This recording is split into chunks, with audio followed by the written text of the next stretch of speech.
Hello my dear students, ನಿಮ್ಮೆಲ್ಲರಿಗೂ engineering graphics tutorial ಕ್ಲಾಸ್ಗೆ ಸ್ವಾಗತ. ಸೊ ಈ ಒಂದು ವಿಡಿಯೋ ಮಾಡ್ತಿರೋ ಉದ್ದೇಶ ಏನಪ್ಪ ಅಂದರೆ, ಈ ಲಾಕ್ಡೌನ್ ಟೈಮಲ್ಲಿ ಆನ್ಲೈನ್ ಕ್ಲಾಸಸ್ ನಡೀತಾ ಇದೆ. ಬಟ್ ತುಂಬ ಸ್ಟೂಡೆಂಟ್ಸು ಏನು ರಿಕ್ವೆಸ್ಟ್ ಮಾಡ್ತಿರೋದು ಅಂದರೆ, ಸರ್ ಆನ್ಲೈನ್ ಕ್ಲಾಸಲ್ಲಿ ಗ್ರಾಫಿಕ್ಸ್ ಕ್ಲಾಸು ಸ್ವಲ್ಪ ಕಷ್ಟ ಆಗ್ತಿದೆ ಅರ್ಥ ಮಾಡ್ಕೊಳೋದು. So because lack of practice ಇದೆ. ಈಗ ಎಕ್ಸಾಮಿನೇಷನ್ ಹತ್ರ ಬರ್ತಾ ಇದೆ. ಈಗ ಅದರಲ್ಲಿ ಸಬ್ಜೆಕ್ಟ್ಸಲ್ಲಿ ಯಾವ ಥರ ಸ್ಕೋರ್ ಮಾಡಬೇಕು, ಯಾವ ಥರ ಪಾಸ್ ಆಗಬೇಕು, ತುಂಬ ಕನ್ಫ್ಯೂಷನ್ಸ್ ಇದೆ. ಯಾಕಂದರೆ ಈ ಸಿಲೆಬಸ್ಸು ಇದು ತುಂಬ ಇದೆ. ಸೊ ಅದರಲ್ಲಿ ಯಾವ ಥರ ಓದಬೇಕು, ನಾವು ಹೆಂಗೆ ಪಾಸ್ ಆಗೋದು, ಸ್ವಲ್ಪ ಕನ್ಫ್ಯೂಷನ್ ಸ್ಟೇಟ್ ಆಫ್ ಮೈಂಡ್ ಇದೆ. ಹೇಗೆ ನಾವು ಅದನ್ನು ಓವರ್ಕಮ್ ಮಾಡಬೇಕು ಅಂತೇಳಿ ಸ್ವಲ್ಪ ಜನ ಸ್ಟೂಡೆಂಟ್ಸು ನನಗೆ ರಿಕ್ವೆಸ್ಟ್ ಮಾಡ್ತಾಯಿದ್ರು. ಈವನ್ ಕಾಲೇಜಲ್ಲಿ ಕೂಡ ಹಾಗೂ ಬೇರೆ ವಾಟ್ಸಪ್ಪಲ್ಲಿ ಹಾಗೂ ಯೂಟ್ಯೂಬಲ್ಲಿ ಕೇಳ್ಕೊಂಡಿದ್ದಾರೆ. ಸೊ ಹಾಗಾಗಿ ಏನು ಮಾಡ್ತೀನಿ, ಈ ವಿಡಿಯೋವನ್ನು ಮಾಡ್ತಿರೋ ಉದ್ದೇಶ ಏನಂದರೆ, ಈ ವಿಡಿಯೋದಲ್ಲಿ ಕಂಪ್ಲೀಟ್ ಎಂಡ್ವರೆಗೂ ನೋಡಿದರೆ ನಿಮಗೆ ಒಂದು ಕ್ಲಿಯರ್ ಪಿಕ್ಚರ್ ಸಿಗುತ್ತೆ. ಯಾವ ಥರ ಈ ಸಬ್ಜೆಕ್ಟ್ಸ್ನ ಓದ್ಬೋದು, ಯಾವ ಥರ ಓದಿದರೆ ನಿಮಗೆ ಈಸಿಯಾಗಿ ಸ್ಕೋರ್ ಆಗುತ್ತೆ, ಮಾರ್ಕ್ಸ್ ಯಾವ ಥರ ಸ್ಪ್ಲಿಟಪ್ಸ್ ಇದೆ, ಸೊ ಹೆಂಗೆ ನಾವು ಅನಲೈಸ್ ಮಾಡಬೇಕು ಕ್ವಶನ್ನ. ಸೊ ಈ ಥರ ಎಲ್ಲ ಟಿಪ್ಸ್ಗಳನ್ನ ನಾನು ಒನ್ ಬೈ ಒನ್ ಹೇಳ್ತಾ ಹೋಗ್ತೀನಿ. ಸೊ ಹಾಗಾಗಿ ಈ ವಿಡಿಯೋನ ಕೊನೆವರೆಗೂ ನೋಡಿ. ನಿಮಗೆ ಯೂಸ್ಫುಲ್ ಆದರೆ ಆಮೇಲೆ ನೀವು ಬೇರೆ ನಿಮ್ಮ ಫ್ರೆಂಡ್ಸಿಗೆ ಯಾರಿಗಾರು ಶೇರ್ ಮಾಡಿ. ಅದು let them take the benefit of this also. So let we start. ನಾವು ಹೋಗೋಣ. First graphics subject. ಇದು ಒಂದು ಫಸ್ಟ್ ಇಯರ್ ಸಬ್ಜೆಕ್ಟ್. ಫಸ್ಟ್ ಇಯರಲ್ಲಿ ಕಾಮನ್ ಆಗಿ ಎಲ್ಲ ಬ್ರಾಂಚಸ್ ಆಫ್ ಸ್ಟೂಡೆಂಟ್ಸು ಈ ಸಬ್ಜೆಕ್ಟ್ನ ಓದ್ತಾರೆ. ಸೊ ಅದು ಪಿ ಸೈಕಲಲ್ಲಿ ಒಂದ್ಸಲಿ ಬರುತ್ತೆ, ಅದರಲ್ಲಿ ನೆಕ್ಸ್ಟ್ ಸೇಮ್ ವರ್ಷ ಚೇಂಜ್ ಆದಮೇಲೆ ಇನ್ನೊಂದು ಸೈಕಲಲ್ಲಿ ಬರುತ್ತೆ. ಆಟೋಮೆಟಿಕಲಿ ಓದಲೇಬೇಕಾಗುತ್ತೆ ಸಬ್ಜೆಕ್ಟು. ಇದು 100 ಮಾರ್ಕ್ಸು ಹೈಬ್ರಿಡ್ ಸಬ್ಜೆಕ್ಟ್. ಇದು ಲ್ಯಾಬಲ್ಲಿ ಕೂಡ ಮಾಡ್ತೀವಿ, ಕ್ಲಾಸಲ್ಲಿ ಕೂಡ ಮಾಡ್ತೇವೆ. ಇದು ಡ್ರಾಯಿಂಗು ಮಾಡಬೇಕು, ಕಂಪ್ಯೂಟರಲ್ಲಿ ಕೂಡ ಮಾಡಬೇಕಾಗುತ್ತೆ. ಸೊ ಹೇಗೆ ಅದು ಮಾರ್ಕ್ಸ್ ಸ್ಪ್ಲಿಟ್ ಆಗುತ್ತೆ ಅಂತೆಲ್ಲ ನಾವು ಮುಂದೆ ಡಿಸ್ಕಸ್ ಮಾಡೋಣ. Okay, first I will try to explain the syllabus. First ನಾವು ಸಿಲೆಬಸ್ನ ಡಿಸ್ಕಸ್ ಮಾಡೋಣ. ಸಿಲೆಬಸ್ ಯಾವ ಥರ ಇದೆ, ಆ ಸಿಲೆಬಸ್ಸಿಗೆ ಏನೇನು ಕ್ವಶನ್ಸ್ ಕೊಡ್ತಾರೆ, ಎಕ್ಸಾಮ್ಗೆ ಯಾವ ಥರ ಕ್ವಶನ್ಸ್ ಕೊಡ್ತಾರೆ, ಅದನ್ನು ನಾವು ಫಸ್ಟ್ ಬೇಸಿಕ್ಸ್ ಅರ್ಥ ಮಾಡಿಕೊಂಡ್ರೆ ನಾವು ಮುಂದೆ ಏನು ಓದಬೇಕು, ಎಷ್ಟು ಓದಬೇಕು ಅನ್ನೋದೊಂದು ಐಡಿಯಾ ಸಿಗುತ್ತೆ. ಈ ಸಿಲೆಬಸ್ಸು ಬಂದು VTU, ನಮ್ಮ ಕರ್ನಾಟಕ ವಿಶ್ವೇಶ್ವರಯ್ಯ ಟೆಕ್ನಾಲಜಿಕಲ್ ಯೂನಿವರ್ಸಿಟಿ, ಆ VTU ಯೂನಿವರ್ಸಿಟಿ ಸಿಲೆಬಸ್ನ ನಾನು ಡಿಸ್ಕಸ್ ಮಾಡ್ತಾಯಿದ್ದೀನಿ. ಫಸ್ಟ್ ಮಾಡ್ಯೂಲ್ 1ನಲ್ಲಿ ನಾವೇನು ಸಿಗುತ್ತೆ, ಇಂಟ್ರೊಡಕ್ಷನ್ ಟು ಇಂಜಿನಿಯರಿಂಗ್ ಡ್ರಾಯಿಂಗ್ಸ್, ಅಥವಾ ಆಮೇಲೆ ಕಂಪ್ಯೂಟ್ರಿಗೆ ಯಾವ ಥರ ನಾವು ಯೂಸ್ ಮಾಡಬೇಕು ಡ್ರಾಯಿಂಗ್ಸ್ ಮಾಡೋಕ್ಕೆ, ಆ ಥರದ ರಿಲೇಟೆಡ್ ಥಿಂಗ್ಸ್ನ ನಾವು ಮಾಡ್ಯೂಲ್ 1ನಲ್ಲಿ ಸಿಗುತ್ತೆ. ಅಲ್ಲಿ ಆ ಮಾಡ್ಯೂಲ್ 1ಇಂದ ಯಾವುದೇ ರೀತಿಯಾದ ಕ್ವಶನ್ಸು ಎಕ್ಸಾಮಿನೇಷನ್ಗೆ ಬರೋದಿಲ್ಲ. ನಂತರ ಏನು ಮಾಡ್ಯೂಲ್ 2. ಇನ್ನು ಮಾಡ್ಯೂಲ್ 2ಅಲ್ಲಿ ನಮಗೇನು ಆರ್ಥೋಗ್ರಾಫಿಕ್ ಪ್ರೊಜೆಕ್ಷನ್ಸ್ ಬಗ್ಗೆ ಇಂಟ್ರೊಡಕ್ಷನ್ಸ್ ಇರುತ್ತೆ. ಏನು ವಾಟ್ ಈಸ್ ಆರ್ಥೋಗ್ರಾಫಿಕ್ ಪ್ರೊಜೆಕ್ಷನ್ಸ್ ಅಂತ ಒಂದು ಕ್ಲಾಸ್ ಇರುತ್ತೆ. ಅದಾದಮೇಲೆ orthographic projection of lines and planes 2 topics ಬರುತ್ತೆ. ಆ 2 ಟಾಪಿಕ್ಸಲ್ಲಿ ನಮಗೆ ಏನು ಮಾಡುತ್ತೆ, ಒಂದು ಚಾಯ್ಸ್ ಬರುತ್ತೆ. ಅದು ಕ್ವಶನ್ ನಂಬರ್ 1ನಲ್ಲಿ ಬರುತ್ತೆ. ನಾವು ಲೈನ್ಸ್ ಯಾವುದೋ ಒಂದು ಚಾಪ್ಟರ್ ಓದಿದರೆ ಸಾಕಾಗುತ್ತೆ. ಐದರ್ ಆರ್ಥೋಗ್ರಾಫಿಕ್ ಪ್ರೊಜೆಕ್ಷನ್ ಆಫ್ ಲೈನ್ಸ್ ಆರು ಓದ್ಬೋದು, ಇಲ್ಲ ಪ್ಲೇನ್ಸ್ ಆರು ಓದ್ಬೋದು. ನಮ್ಮ ಚಾಯ್ಸಿಗೆ ಬಿಟ್ಟಿದ್ದದು. 2ರಲ್ಲಿ ಒಂದು ಓದ್ಕೊಂಡ್ರೆ ಸಾಕು. Next module 3. ಇದು ಚಾಯ್ಸ್ ಇರೋದಿಲ್ಲ. ಈ ಮಾಡ್ಯೂಲ್ 3ಯಲ್ಲಿ ಬರೋ ಕ್ವಶನ್ಗೆ ಚಾಯ್ಸ್ ಇರೋದಿಲ್ಲ. ಇದು ಕಂಪ್ಲೀಟ್ ಪ್ರೊಜೆಕ್ಷನ್ ಆಫ್ ಸಾಲಿಡ್ಸ್. ಈ ಒಂದು ಮಾಡ್ಯೂಲಲ್ಲಿ ನಮಗೆ ಜಾಸ್ತಿ ಮಾರ್ಕ್ಸ್ ಬರೋದು. ಸೊ ಈ ಮಾಡ್ಯೂಲ್ನ ನೆನ್ಪಿಟ್ಕೊಳ್ಳಿ, ಇದು ಮುಂದೆ ಯೂಸ್ ಆಗುತ್ತೆ. And next module 4 development of lateral surface ಅಂತ ಇದೆ. ಆಮೇಲೆ ಮಾಡ್ಯೂಲ್ 5 ಐಸೋಮೆಟ್ರಿಕ್ ಪ್ರೊಜೆಕ್ಷನ್ಸ್ ಅಂತ ಇದೆ. ಈ 2 ಮಾಡ್ಯೂಲಲ್ಲಿ ಮತ್ತೆ ನಮಗೆ ಚಾಯ್ಸ್ ಇದೆ. 2ರಲ್ಲಿ ಯಾವುದಾದ್ರು ಒಂದು ಮಾಡ್ಯೂಲ್ ಓದ್ಕೊಂಡ್ರೆ ಸಾಕಾಗುತ್ತೆ. ಸೊ ನಾರ್ಮಲಿ ಏನಾಗುತ್ತೆ, isometric projections compare to lateral surface, development of lateral surface ಇದೆಯಲ್ಲ, ಅದರಲ್ಲಿ ಸ್ವಲ್ಪ ಈಸಿ ಇರುತ್ತೆ ಐಸೋಮೆಟ್ರಿಕ್. ಸೊ ಹಾಗಾಗಿ ಏನು ಮಾಡ್ತಾರೆ, ಡೆವಲಪ್ಮೆಂಟ್ ಆಫ್ ಲ್ಯಾಟ್ರಲ್ ಸರ್ಫೇಸನ್ನು ನೆಗ್ಲೆಕ್ಟ್ ಮಾಡಿಬಿಟ್ಟು ಐಸೋಮೆಟ್ರಿಕ್ ಓದ್ತಾ ಇದ್ದಾರೆ. ಸೊ ಇದೇನಕ್ಕೆ, ಇದೆಲ್ಲ ನಾನು ಏನಕ್ಕೆ ಈ ಥರ ಟಿಪ್ಸ್ ಕೊಡ್ತಾ ಇದ್ದೀನಿ ಅಂದರೆ, ಇದು ಎಕ್ಸಾಮ್ ಪಾಯಿಂಟ್ ಆಫ್ ವ್ಯೂ. ಈ ಎಕ್ಸಾಮಿನೇಷನ್ ಹತ್ರ ಬರ್ತಾ ಇರೋದ್ರಿಂದ ಎಕ್ಸಾಮ್ ಟೈಮಲ್ಲಿ ಯಾವ ಥರ ನಾವು ಈಸಿಯಾಗಿ ಈ ಟಾಪಿಕ್ಸ್ನ ಕೆಲವೊಂದು ಅವಾಯ್ಡ್ ಮಾಡ್ಕೊಂಡು ಯಾವ ಥರ ನಾವು ಸ್ಕೋರ್ ಮಾಡ್ಬೋದು, ಯಾವ ಥರ ಪಾಸ್ ಆಗಬೇಕು ಅನ್ನೋ ಉದ್ದೇಶಕ್ಕೋಸ್ಕರ ನಾನು ಹೇಳ್ತಾ ಇದ್ದೀನಿ. ಈ ಸಿಲೆಬಸ್ ಅಂದಮೇಲೆ ಎಲ್ಲ ಓದಿದರೆ ನಮಗೆ ಫ್ಯೂಚರಲ್ಲಿ ಹೆಲ್ಪ್ ಆಗುತ್ತೆ. ಬಟ್ ಎಕ್ಸಾಮ್ ಟೈಮಲ್ಲಿ ನಮಗೆ ಟೈಮ್ ಇಲ್ಲ. ಬಿಕಾಸ್ ಆಫ್ ಆನ್ಲೈನ್ ಕ್ಲಾಸು ನಮಗೆ ಟೈಮ್ ಮ್ಯಾನೇಜ್ಮೆಂಟ್ ಆಗಿಲ್ಲ, ಎಲ್ಲ ಕಾನ್ಸೆಪ್ಟ್ಸು ನಮಗೆ ಅರ್ಥ ಮಾಡ್ಕೊಳಕ್ಕಾಗಿಲ್ಲ. ಸೊ ಆ ಒಂದು ಪರಿಸ್ಥಿತಿಯಲ್ಲಿ ಈ ಟ್ರಿಕ್ಸ್ನ ಯೂಸ್ ಮಾಡಿಕೊಂಡು ನೀವು ಆರಾಮಾಗಿ ಸ್ಕೋರ್ ಮಾಡ್ಕೋಬೋದು. Okay, after the syllabus next question paper pattern. ಯಾವ ಥರ ಕ್ವಶನ್ಸ್ ಕೊಡ್ತಾರೆ, ಸೊ ಎಷ್ಟು ಕ್ವಶನ್ಸ್ ಇರುತ್ತೆ ಅದನ್ನು ಡಿಸ್ಕಸ್ ಮಾಡೋಣ ಈಗ. ಇದರಲ್ಲಿ ಕ್ವಶನ್ಸ್ ಬಂದು 3 ಕ್ವಶನ್ಸ್ ಇರುತ್ತೆ. 3 ಕ್ವಶನ್ನಲ್ಲಿ ಫಸ್ಟ್ ಕ್ವಶನ್ ಬಂದು ನಾನು ಹೇಳಿರೋ ಥರ ಮಾಡ್ಯೂಲ್ 2ಇಂದ ಬರುತ್ತೆ. ಮಾಡ್ಯೂಲ್ 2ಅಲ್ಲಿ ಪ್ರೊಜೆಕ್ಷನ್ ಆಫ್ ಲೈನ್ಸು ಅಥವಾ ಪ್ರೊಜೆಕ್ಷನ್ ಆಫ್ ಪ್ಲೇನ್ಸ್, ಈ 2 ಟೈಪ್ ಆಫ್ ಕ್ವಶನ್ಸ್ ಬರುತ್ತೆ. ಈ 2ರಲ್ಲಿ ಯಾವ್ದಾದ್ರು ಒಂದು ಬರಿಬೋದು. 2ರಲ್ಲಿ ಬರೆದ್ರೆ 1 ಮಾರ್ಕ್ಸು 25 ಮಾರ್ಕ್ಸ್ ಇರುತ್ತೆ. ಸೊ ಇದರಲ್ಲಿ ಮ್ಯಾಕ್ಸಿಮಮ್ 25 ಮಾರ್ಕ್ಸು ತೊಗೊಬೋದು. ಯಾವುದೋ ಒಂದು choice, either projection of lines ಆರು ಸಾಲ್ವ್ ಮಾಡ್ಬೋದು, ಇಲ್ಲ ಪ್ರೊಜೆಕ್ಷನ್ ಆಫ್ ಪ್ಲೇನ್ಸ್ ಆರು ಸಾಲ್ವ್ ಮಾಡ್ಬೋದು. ಯಾವುದೋ ಒಂದು ಚಾಪ್ಟರ್ ಓದ್ಕೊಂಡ್ರೆ ನಮಗೆ 25 ಮಾರ್ಕ್ಸು ಬರುತ್ತೆ. ಇದು first question, that is module 2ಇಂದ ಬರುತ್ತೆ. ಸೊ ನಾರ್ಮಲಿ ಏನು ಮಾಡ್ತೀವಿ ನಾವು ಪ್ರೊಜೆಕ್ಷನ್ ಆಫ್ ಪ್ಲೇನ್ಸಲ್ಲಿ ಜಾಸ್ತಿ ಕಾನ್ಸಂಟ್ರೇಷನ್ ಮಾಡ್ತೀವಿ, ನಾನು ಸಜೆಸ್ಟ್ ಮಾಡೋದಾದರೆ. ಯಾಕಂದರೆ ಇನ್ನು ನೆಕ್ಸ್ಟ್ ಚಾಪ್ಟ್ರಲ್ಲಿ ಮಾಡ್ಯೂಲ್ ದಟ್ ಈಸ್ ಮಾಡ್ಯೂಲ್ 3ಯಲ್ಲಿ ಪ್ರೊಜೆಕ್ಷನ್ ಆಫ್ ಸಾಲಿಡ್ಸ್ ಬರುತ್ತೆ. ಅದು ರಿಲೇಟೆಡ್ ಟು ಬೇಸಿಕ್ಸ್ ಆಫ್ ಪ್ಲೇನ್ಸೇ ಅದು ಸಾಲಿಡ್ಸಲ್ಲಿ ಬರೋದು. ಪ್ಲೇನ್ಸಲ್ಲಿ ಏನು ಕಲಿತೀವೋ ಅದರಲ್ಲಿ ಬೇಸಿಕ್ಸ್ ಬಂದು ಸಾಲಿಡ್ಸ್ಗೆ ಹೆಲ್ಪ್ ಆಗುತ್ತೆ. ಸೊ ಹಾಗಾಗಿ ಏನು ಮಾಡ್ತೀವಿ, ನಾವು ಪ್ಲೇನ್ಸ ರೆಫರ್ ಮಾಡ್ತೀವಿ. ಲೈನ್ಸ್ ಕೂಡ ಕಲಿಬೋದು, ಪ್ಲೇನ್ಸ್ನ ಸ್ಕಿಪ್ ಮಾಡಿ. ಅವಾಗೇನಾಗುತ್ತೆ, ಸಾಲಿಡ್ಸಲ್ಲಿ ಸ್ವಲ್ಪ ಟೈಮ್ ತೊಗೊಳುತ್ತೆ ಬಿಗಿನಿಂಗಲ್ಲಿ ಅರ್ಥ ಮಾಡ್ಕೊಳ್ತೀವಿ ಯಾವುದು ಶೇಪ್ ಏನು ಅದೇನು ಅಂತೇಳಿ. ಅದಕ್ಕೋಸ್ಕರ ಏನು ಮಾಡ್ತೀನಿ, ಲೈನ್ಸ್ನ ಸ್ಕಿಪ್ ಮಾಡಿಬಿಟ್ಟು ನಾನು ನಾರ್ಮಲಿ ಮಾಡ್ಬೇಕಾದ್ರೆ ಏನು ಮಾಡ್ತೀನಿ, ಪ್ರೊಜೆಕ್ಷನ್ ಆಫ್ ಪ್ಲೇನ್ಸ್ನ ಮಾಡ್ತೀನಿ. ಅದು ನಿಮಗೆ ಬಿಟ್ಟಿದ್ದು, ನಿಮಗೆ ಯಾವ್ದು ಇಷ್ಟ ಆಗುತ್ತೋ ಅದು ಓದ್ಕೊಳ್ಳಿ, ಒಂದನ್ನ ಎಮಿಟ್ ಮಾಡ್ಕೊಳ್ಳಿ. ನೆಕ್ಸ್ಟ್ ಬಂದು ಸೆಕೆಂಡ್ ಕ್ವಶನ್ ಬಂದುಬಿಟ್ಟು ಇದು completely it is come from solids, that is a module 3. ಇನ್ನು ಮಾಡ್ಯೂಲ್ 3ಯಲ್ಲಿ ಫುಲ್ ಬರುತ್ತೆ. ಈ ಒಂದು ಮಾಡ್ಯೂಲಲ್ಲಿ ನಮಗೆ ಮಾರ್ಕ್ಸ್ ಸಿಗೋದು 45 ಮಾರ್ಕ್ಸ್, ಅಂದರೆ ಮೋರ್ ದ್ಯಾನ್ 50, ಅಂದರೆ ನಿಯರ್ಲಿ 50% ಮಾರ್ಕ್ಸ್. ಈ total 100 ಮಾರ್ಕ್ಸಲ್ಲಿ 50% marks will be come from this module. ಈ ಒಂದು ಮಾಡ್ಯೂಲ್ನಲ್ಲಿ ನಮಗೆ 50% ಮಾರ್ಕ್ಸ್ ಸಿಗುತ್ತೆ. ಸೊ ಹಾಗಾಗಿ ಈ ಮಾಡ್ಯೂಲ್ನ ಸ್ವಲ್ಪ ಜಾಸ್ತಿ ಕಾನ್ಸಂಟ್ರೇಷನ್ ಮಾಡಬೇಕಾಗುತ್ತೆ. ಇದು ನೆಕ್ಸ್ಟು ಐ ವಿಲ್ ಎಕ್ಸ್ಪ್ಲೈನ್ ಯಾವ ಥರ ಈ ಮಾಡ್ಯೂಲ್ನ ಸ್ಟಡಿ ಮಾಡ್ಬೋದು ಈಸಿಯಾಗಿ ಅನ್ನೋದನ್ನು ಹೇಳ್ತೇನೆ. ಅದಾದಮೇಲೆ ನೆಕ್ಸ್ಟ್ 3ನೇ ಕ್ವಶನ್ ಬಂದ್ಬಿಟ್ಟು ಡೆವಲಪ್ಮೆಂಟ್ ಆಫ್ ಲ್ಯಾಟ್ರಲ್ ಸರ್ಫೇಸ್ ಅಂತ ಇದೆ, ಹಾಗೂ ಐಸೋಮೆಟ್ರಿಕ್ ಪ್ರೊಜೆಕ್ಷನ್ಸ್ ಅಂತ ಇದೆ. ಎರಡರಲ್ಲಿ ಮತ್ತೆ ಚಾಯ್ಸ್ ಇದೆ. ಸೊ ಆಲ್ರೆಡಿ ನಾನು ಹೇಳಿದ್ದೀನಿ, ಇನ್ನು ಸಿಲೆಬಸ್ಸಲ್ಲಿ ಡೆವಲಪ್ಮೆಂಟ್ ಆಫ್ ಲ್ಯಾಟ್ರಲ್ ಸರ್ಫೇಸು ಸ್ವಲ್ಪ ಲೆಂತಿಯರು ದ್ಯಾನ್ ಐಸೋಮೆಟ್ರಿಕ್ ಪ್ರೊಜೆಕ್ಷನು. ಸೊ ಹಾಗಾಗಿ ಏನು ಮಾಡ್ತೀವಿ, ನಾವು ಐಸೋಮೆಟ್ರಿಕ್ ಪ್ರೊಜೆಕ್ಷನ್ನ ರೆಕಮೆಂಡ್ ಮಾಡ್ತೀನಿ. So this will carry 30 marks. So total overall we have 100 marks like this. ಈ 100 ಮಾರ್ಕ್ಸು ಈ ಥರ ಇರುತ್ತೆ. ಇದಾದಮೇಲೆ ನೆಕ್ಸ್ಟು ಎಕ್ಸಾಮಿನೇಷನ್ ಯಾವ ಥರ ಕಂಡಕ್ಟ್ ಮಾಡ್ತಾರೆ. ನಾರ್ಮಲಿ ಗೊತ್ತು, ಈ ಎಕ್ಸಾಮಿನೇಷನ್ ಕಂಡಕ್ಷನ್ನು ಇದು ಹೈಬ್ರಿಡ್ ಇರೋದ್ರಿಂದ ಇದನ್ನು ಲ್ಯಾಬಲ್ಲಿ ಕಂಡಕ್ಟ್ ಮಾಡ್ತೀವಿ, ಕಂಪ್ಯೂಟರ್ ಲ್ಯಾಬಲ್ಲಿ ಕಂಡಕ್ಟ್ ಮಾಡ್ತೀವಿ. We have to do it in a lab. ಆದಮೇಲೆ 3 hour ಡ್ಯೂರೇಷನ್ ಇರುತ್ತೆ ಎಕ್ಸಾಮಿನೇಷನು. 3 hour ಡ್ಯೂರೇಷನಲ್ಲಿ ಕಂಡಕ್ಟ್ ಮಾಡೋದು. ಆಮೇಲೆ ಇದು ಬಂದು 3 ಬ್ಯಾಚ್, ಒಂದು ದಿನಕ್ಕೆ 3 ಬ್ಯಾಚ್ ಮಾಡ್ತೀವಿ. ಈಚ್ ಬ್ಯಾಚಲ್ಲಿ 10 ಜನ ಸ್ಟೂಡೆಂಟ್ಸ್ ಇರ್ತಾರೆ. ಮ್ಯಾಕ್ಸಿಮಮ್ 12 ಇರ್ಬೋದು. ನಾರ್ಮಲಿ ವಿ ವಿಲ್ ಸೆಟ್ 10 ಜನ ಹುಡುಗರನ್ನ ಸೆಟ್ ಮಾಡ್ತೀವಿ. ಇನ್ನೊಂದು most important, the question paper ಬಂದುಬಿಟ್ಟು VTU ಇಂದ ಬರುತ್ತೆ. ಅದು ಬಂದು ಈಚ್ ಬ್ಯಾಚ್, ಪ್ರತಿಯೊಂದು ಬ್ಯಾಚ್ಗೂ ಡಿಫ್ರೆಂಟ್ ಕ್ವಶನ್ ಪೇಪರ್ ಬರುತ್ತೆ. ಆ ಕ್ವಶನ್ ಪೇಪರ್ ಬಂದು 15 ನಿಮಿಷ ಮುಂಚೆ, ಎಕ್ಸಾಮಿನೇಷನ್ ಸ್ಟಾರ್ಟ್ ಆಗೋ 15 ನಿಮಿಷ ಮುಂಚಿತವಾಗಿ ಮಾತ್ರ ಬರುತ್ತೆ. ಪ್ರತಿ ಬ್ಯಾಚಿಗೂ ಡಿಫ್ರೆಂಟ್ ಕ್ವಶನ್ ಪೇಪರ್ ಬರುತ್ತೆ. ಈ ಬೆಳಗ್ಗೆ ಬ್ಯಾಚಿಗೆ ಒಂದು ಕ್ವಶನ್ ಪೇಪರ್ ಬಂತು, ಮಧ್ಯಾಹ್ನ ಬ್ಯಾಚಿಗೆ ಸೇಮ್ ಅದರಲ್ಲಿರೋ ಕ್ವಶನ್ಸ್ ಬರ್ಬೋದಾ, ರಿಪೀಟ್ ಆಗ್ಬೋದಾ, ದೇರ್ ಇಸ್ ನೋ ಚಾನ್ಸ್. ಅದು ಹೇಳಕ್ಕೆ ಬರೋಲ್ಲ, ಹೇಗೆ ಆಗ್ಬೋದು ಅಂತ ಹೇಳಕ್ಕೆ ಬರೋಲ್ಲ. But it completely different, each ಬ್ಯಾಚ್ಗೂ ಡಿಫ್ರೆಂಟ್ ಕ್ವಶನ್ಸ್ ಬರುತ್ತೆ. ಸೊ ಅದನ್ನು ತಲೆಯಲ್ಲಿ ಇಟ್ಕೊಳ್ಳಿ. ಆಮೇಲೆ ನೆಕ್ಸ್ಟ್ ಬಂದ್ಬಿಟ್ಟು ಸಿಲೆಬಸ್. ಇದು VTU ಇಂದ ಒಂದು ಸಿಲೆಬಸ್ ಕಳಿಸಿದ್ದಾರೆ. ಅದು ಬಂದು ಯಾವ ಥರ ಇದೆ ಅಂದರೆ, ಇದರಲ್ಲಿ ನಾನು ಹೇಳಿರೋ ಹಾಗೆ ಮಾಡ್ಯೂಲ್ 1 ಯಾವುದೇ ಕ್ವಶನ್ಸು ಎಕ್ಸಾಮಿನೇಷನಿಗೆ ಬರೋದಿಲ್ಲ.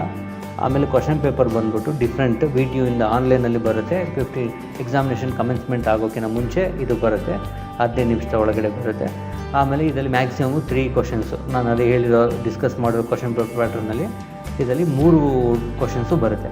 ಆ 3 ಕ್ವಶನ್ಸು ಮಾರ್ಕ್ಸ್ ಯಾವ ಥರ ಸ್ಪ್ಲಿಟ್ ಆಗುತ್ತೆ ಆಲ್ರೆಡಿ ಹೇಳಿದ್ದೀನಿ. ಮಾಡ್ಯೂಲ್ 2ಅಲ್ಲಿ we have a lines and planes ಅಂತ ಎರಡಿದೆ. ಎರಡರಲ್ಲಿ ಯಾವ್ದಾದ್ರು ಒಂದು ಸಾಲ್ವ್ ಮಾಡಿದ್ರೆ ಸಾಕು, 25 ಮಾರ್ಕ್ಸ್ ಬರುತ್ತೆ. ಮಾಡ್ಯೂಲ್ 3 ಬಂದು ಪ್ರೊಜೆಕ್ಷನ್ ಆಫ್ ಸಾಲಿಡ್ಸ್, ಅದರಲ್ಲಿ 45 ಮಾರ್ಕ್ಸ್ ಇದೆ. ಆಮೇಲೆ ಮಾಡ್ಯೂಲ್ 4 ಮತ್ತು 5 ಐಸೋಮೆಟ್ರಿಕ್ ಮತ್ತು ಡೆವಲಪ್ಮೆಂಟ್ ಎರಡರಲ್ಲಿ ಯಾವ್ದಾದ್ರು ಒಂದು ಮಾಡಿದ್ರೆ 30 ಮಾರ್ಕ್ಸು, ಟೋಟಲ್ 100 ಮಾರ್ಕ್ಸ್ ಇದೆ.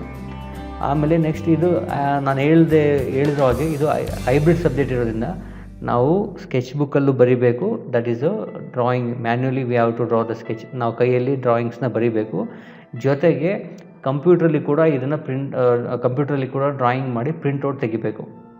ಸೊ ಎಷ್ಟು ಪರ್ಸೆಂಟೇಜ್ ಆಫ್ ಮಾರ್ಕ್ಸ್ ಇದೆ ಎರಡರಲ್ಲಿ, ನಾವು ಸೊಲ್ಯೂಷನ್ ಸ್ಕೆಚ್ ಬುಕ್ಕಲ್ಲಿ ಬರೆದ್ರೆ ಅದರಲ್ಲಿ 60% ಆಫ್ ದ ಮಾರ್ಕ್ಸು ಅಲ್ಲಿ ಬರುತ್ತೆ. ಇನ್ನು ಉಳಿದಿದ್ದು 40% ಮಾರ್ಕ್ಸ್ ಬಂದು ಕಂಪ್ಯೂಟರ್ ಡಿಸ್ಪ್ಲೇ ಪ್ರಿಂಟೌಟಲ್ಲಿ ಬರುತ್ತೆ. ಸೊ ಹಾಗಾಗಿ ನಾವಿಲ್ಲಿ ನೋಡಿದ್ರೆ first problem projection of planes ಅಂತ ತೊಗೊಂಡ್ರೆ ಅಲ್ಲಿ 15 ಮಾರ್ಕ್ಸು ನಾವು ಸ್ಕೆಚ್ಚನ್ನು ಬರೆದ್ರೆ, ಒಂದು ಸ್ಕೆಚ್ ಬುಕ್ಕಲ್ಲಿ ಬರೆದ್ರೆ, ನಮಗೆ ಬುಕ್ಲೆಟ್ ಕೊಡ್ತಾರೆ, ಆ ಬುಕ್ಲೆಟ್ ಸ್ಕೆಚಲ್ಲಿ ಬರೆದ್ರೆ 15 ಮಾರ್ಕ್ಸ್ ಸಿಗುತ್ತೆ. ಅದೇ ನೀವು ಸೇಮ್ ಸ್ಕೆಚ್ನ ಕಂಪ್ಯೂಟ್ರಲ್ಲಿ ಮಾಡಿಬಿಟ್ಟು ಪ್ರಿಂಟ್ ತೆಗೆದರೆ ಇನ್ನು ರಿಮೈನಿಂಗ್ 10 ಮಾರ್ಕ್ಸ್ ಬರುತ್ತೆ. ಸೊ ಅವೆರಡನ್ನೂ ಆ್ಯಡ್ ಮಾಡಿದ್ರೆ 25 ಮಾರ್ಕ್ಸ್. ಬರೀ ಓನ್ಲಿ ನಾನು ಸ್ಕೆಚ್ ಬುಕ್ಕಲ್ಲಿ ಮಾತ್ರ ಬರಿತೀನಿ ಅಂದರೆ ನಿಮಗೆ ಬರೀ 60 ಮಾರ್ಕ್ಸ್ ಅಷ್ಟೇ ಸಿಗುತ್ತೆ. ಆಮೇಲೆ ಇನ್ನೊಂದು ಸರ್ ಬರೀ ನಾನು ಕಂಪ್ಯೂಟರಲ್ಲಿ ಬರಿತೀನಿ 60 ಮಾರ್ಕ್ಸ್ ಬಂದುಬಿಡ್ತೀನಿ, ನಾನು ಸ್ಕೆಚಿಂಗ್ ಮಾಡಲ್ಲ, ಚಾನ್ಸೇ ಇಲ್ಲ. First we have to do the sketching ಮಾಡಿದ ಮೇಲೆ ನಿಮಗೆ ನೆಕ್ಸ್ಟ್ ಕಂಪ್ಯೂಟರ್ ಮಾಡೋಕ್ಕೆ ಪರ್ಮಿಷನ್ ಕೊಡೋದು. ಸೊ ಹಾಗಾಗಿ ನಾವು ಸ್ಕೆಚಿಂಗ್ ಈಸ್ ಇಂಪಾರ್ಟೆಂಟ್, ಸ್ಕೆಚಿಂಗ್ ಮಾಡೋದನ್ನ ಪ್ರಾಕ್ಟೀಸ್ ಮಾಡ್ಕೋಬೇಕು. ಅದೇ ಥರ ಸಾಲಿಡ್ಸಲ್ಲೂ ಕೂಡ 25 ಮಾರ್ಕ್ಸ್ ಬಂದು ಸ್ಕೆಚಿಂಗಲ್ಲಿದೆ, 20 ಮಾರ್ಕ್ಸು ಕಂಪ್ಯೂಟ್ರಲ್ಲಿ ಮಾಡಿದ್ರೆ ಸಿಗುತ್ತೆ. ಸೊ ಅದು 45 ಮಾರ್ಕ್ಸು. ಅದೇ ಥರ ಐಸೋಮೆಟ್ರಿಕ್ ಪ್ರೊಜೆಕ್ಷನ್ ಬಂದರೆ 20 ಮಾರ್ಕ್ಸು ಸ್ಕೆಚ್ ಬುಕ್ಕಲ್ಲಿ ಬರೆದ್ರೆ 10 ಮಾರ್ಕ್ಸು ಕಂಪ್ಯೂಟರಲ್ಲಿ ಪ್ರಿಂಟ್ ತೆಗೆದ್ರೆ ಬರುತ್ತೆ, ಅದು 30 ಮಾರ್ಕ್ಸು. ಈ ಥರ ಮಾರ್ಕ್ಸು ಸ್ಪ್ಲಿಟಪ್ಸ್ ಇರುತ್ತೆ. ನೆಕ್ಸ್ಟ್ ಬಂದು ಫರ್ದರ್ ಡೀಪಲ್ಲಿ ಹೋಗ್ತೀನಿ. ಇಲ್ಲಿ ಏನಾಗುತ್ತೆ, ಈಚ್ ಸ್ಟೆಪ್ ನಾವು ಪ್ರೊಜೆಕ್ಷನ್ ಆಫ್ ಪ್ಲೇನ್ಸ್ ಮಾಡಬೇಕಾದ್ರೆ ನಾರ್ಮಲಿ ಪ್ರಾಕ್ಟೀಸಿಂಗಲ್ಲಿ 3 ಸ್ಟೆಪ್ ಆಗಿ ಡಿವೈಡ್ ಮಾಡ್ತೀವಿ. ಸ್ಟೆಪ್ 1, ಸ್ಟೆಪ್ 2, ಸ್ಟೆಪ್ 3 ಅಂತೇಳಿ 3 ಸ್ಟೆಪ್ನ ಪ್ರಾಬ್ಲಮ್ನ ಸಾಲ್ವ್ ಮಾಡೋ ಟೆಕ್ನಿಕ್ ಇದೆ. ಸೊ ಆಗ ಈಚ್ ಸ್ಟೆಪ್ಗೆ ಎಷ್ಟೆಷ್ಟು ಮಾರ್ಕ್ಸ್ ಕೊಡ್ತಾ ಇದ್ದಾರೆ ಅಂಥೇಳಿ. ಸೊ ಪ್ಲೇನ್ಸ್ ತೊಗೊಂಡ್ರೆ 25 ಮಾರ್ಕ್ಸಲ್ಲಿ ಫಸ್ಟ್ ಸ್ಟೆಪ್ಪಲ್ಲಿ ನಾವು ಏನಾದ್ರು ಮಾಡಿದರೆ ಕರೆಕ್ಟಾಗಿ ಅದು 7 ಮಾರ್ಕ್ಸ್ ಸಿಗುತ್ತೆ. ಆಮೇಲೆ ಸೆಕೆಂಡ್ ಸ್ಟೆಪ್ ಕರೆಕ್ಟಾಗಿ ಮಾಡಿದ್ರೆ ನಮಗೆ 8 ಮಾರ್ಕ್ಸ್ ಸಿಗುತ್ತೆ. ಥರ್ಡ್ ಸ್ಟೆಪ್ ಕರೆಕ್ಟಾಗಿ ಮಾಡಿದ್ರೆ ನಮಗೆ ತಿರ್ಗಾ 10 ಮಾರ್ಕ್ಸ್ ಸಿಗುತ್ತೆ. ಸೊ ಈ ಥರ ಒಂದೊಂದು ಸ್ಟೆಪ್ಗೂ ಮಾರ್ಕ್ಸ್ ಇರುತ್ತೆ. 25 ಮಾರ್ಕ್ಸು ಸುಮ್ಮನೆ ಹಾಗೆ ಬರೋದಿಲ್ಲ. ನಾವು ಈಚ್ ಸ್ಟೆಪ್ಪಲ್ಲಿ ಕರೆಕ್ಟಾಗಿ ಮಾಡಿದ್ರೆ, for example first step second step ಕರೆಕ್ಟಾಗಿ ಮಾಡಿ ನೀವು ಥರ್ಡ್ ಸ್ಟೆಪ್ ಮಾಡಿಲ್ಲ, ಅವಾಗೇನಾಗುತ್ತೆ ನಮಗೆ 15 ಮಾರ್ಕ್ಸ್ ಸಿಗುತ್ತೆ. ಸೊ ಆ ಥರ ನಾವು ಈಚ್ ಸ್ಟೆಪ್ಪಲ್ಲೂ ಮಾರ್ಕ್ಸ್ ಇದೆ. ನೆಕ್ಸ್ಟ್ ಬಂದುಬಿಟ್ಟು ಪ್ರೊಜೆಕ್ಷನ್ ಆಫ್ ಸಾಲಿಡ್ಸ್ ಬಂದರೆ ಇಲ್ಲಿ 45 ಮಾರ್ಕ್ಸ್ ಇದೆ. ಈ 45 ಮಾರ್ಕ್ಸಲ್ಲಿ ಫಸ್ಟ್ ಸ್ಟೆಪ್ ಕರೆಕ್ಟಾಗಿ ಮಾಡಿದ್ರೆ 10 ಮಾರ್ಕ್ಸ್ ಇದೆ, ಸೆಕೆಂಡ್ ಸ್ಟೆಪ್ ಕರೆಕ್ಟಾಗಿ ಮಾಡಿದ್ರೆ ನಮಗೆ 15 ಮಾರ್ಕ್ಸ್ ಸಿಗುತ್ತೆ, ಥರ್ಡ್ ಸ್ಟೆಪ್ ಕರೆಕ್ಟಾಗಿ ಮಾಡಿದ್ರೆ ನಮಗೆ 20 ಮಾರ್ಕ್ಸ್ ಸಿಗುತ್ತೆ. ಸೊ ಈ ಥರ ಮಾರ್ಕ್ಸ್ ಸ್ಪ್ಲಿಟಪ್ಸ್ ಇರುತ್ತೆ. ಆಮೇಲೆ ಐಸೋಮೆಟ್ರಿಕ್ ಪ್ರೊಜೆಕ್ಷನ್ ಬಂದು ನಮಗೆ 2 ಸ್ಟೆಪ್ ಮಾತ್ರ, that is combinations solid combination ಕೊಡ್ತಾರೆ. ಮೊದಲು 3 ಕಾಂಬಿನೇಷನ್ ಇತ್ತು, ಈ ಹೊಸ ಸಿಲೆಬಸಲ್ಲಿ 2 ಕಾಂಬಿನೇಷನ್, ಅಂದರೆ 2 ಸಾಲಿಡ್ ಆಬ್ಜೆಕ್ಟ್ಸ್ನ ಇಟ್ಟಿರ್ತಾರೆ ಒಂದ್ರ ಮೇಲೊಂದು, ಅದ್ರದ್ದು ಡ್ರಾಯಿಂಗ್ ಸಾಲಿಡ್ ಆಬ್ಜೆಕ್ಟ್ ಕೊಡ್ತಾರೆ, ಅದನ್ನು ನಾವು ಐಸೋಮೆಟ್ರಿಕ್ ವ್ಯೂ ಆಗಿ ಕನ್ವರ್ಟ್ ಮಾಡಿ ಬರೀಬೇಕು. ಆ ಥರ ಬರೆಯುವಾಗ ಒಂದು ಆಬ್ಜೆಕ್ಟ್ ನೀಟಾಗಿ ಬರೆದ್ರೆ ಇದರಲ್ಲಿ ಸಿಸ್ಟಮಲ್ಲಿ ಬಂದರೆ 15 ಮಾರ್ಕ್ಸ್ ಬರುತ್ತೆ. ಅಂದರೆ 7 ಮಾರ್ಕ್ಸ್ ಒಂದೊಂದು ಆಬ್ಜೆಕ್ಟಿಗೆ ಒಂದು 15. ಸೇಮ್ ನೀವು ಕಂಪ್ಯೂಟ್ರಲ್ಲಿ ಮಾಡಿದ್ರೆ ರಿಮೈನಿಂಗ್ 15 ಮಾರ್ಕ್ಸ್ ಬರುತ್ತೆ. ಬರೀ ಒಂದೇ ಆಬ್ಜೆಕ್ಟು ಬರೆದ್ರೆ ಕಂಪ್ಯೂಟ್ರಲ್ಲಿ ಇದರಲ್ಲಿ ಏನು ಮಾಡ್ತೀವಿ, ಇದರಲ್ಲಿ 7 ಮಾರ್ಕ್ಸು ಇದರಲ್ಲಿ 7 ಮಾರ್ಕ್ಸು, ನಮಗೆ 14 ಮಾರ್ಕ್ಸ್ ಸಿಗುತ್ತೆ. 2 ಆಬ್ಜೆಕ್ಟ್ ಬರೆದ್ರೆ ಟೋಟಲ್ 30 ಮಾರ್ಕ್ಸ್ ಸಿಗುತ್ತೆ.